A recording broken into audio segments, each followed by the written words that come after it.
অসমৰ জনপ্ৰিয় অভিনেত্ৰী গায়ত্ৰী মহন্তৰ পুত্ৰৰ খবৰটো পালেনে? আনন্দিত হৈ পৰিছে ৰাজ্যবাসী। সামাজিক মাধ্যমত অসমৰ জনপ্ৰিয় অভিনেত্ৰী গায়ত্ৰী মহন্তৰ পুত্ৰ জীউক শুভেচ্ছা জ্ঞাপন কৰিছে সমগ্ৰ অসমবাসীয়ে। সৰ্বপ্ৰথমে আমিও আমাৰ চেনেলৰ তৰফৰ পৰা অসমৰ জনপ্ৰিয় অভিনেত্ৰী গায়ত্ৰী মহন্তৰ মৰমলগা পুত্ৰ জীউলৈ হিয়াভৰা শুভেচ্ছা জ্ঞাপন কৰিছোঁ। ভিডিঅ'ৰ পৰৱৰ্তী অংশলৈ যোৱাৰ আগতে আপোনালোকক এটা বিনম্ৰ অনুৰোধ কৰিব বিচাৰোঁ যে যিসকল বন্ধু-বান্ধৱীয়ে এতিয়ালৈকে আমাৰ চেনেলটো ছাবস্ক্ৰাইব কৰা নাই, অনুগ্ৰহ কৰি ছাবস্ক্ৰাইব কৰি কাষতে থকা বেল আইকনটো প্ৰেছ কৰি অল কৰি দিবলৈ নাপাহৰিব। কি খবৰ আপোনালোকৰ? আশা কৰোঁ সকলো কুশলে আছে। অসমৰ জনপ্ৰিয় অভিনেত্ৰী গায়ত্ৰী মহন্তৰ পুত্ৰ জীউৰ খবৰটো বাৰু আপোনালোকে পাইছেনে?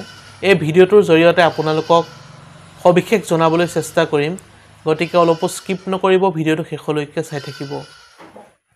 অসমৰ জনপ্ৰিয় অভিনেত্ৰী গায়ত্ৰী মহন্তৰ পুত্ৰ জীউৰ এই বিশেষ খবৰত প্ৰতিজন ছবি অনুৰাগীয়ে সামাজিক মাধ্যমত শুভকামনা জ্ঞাপন কৰিছে।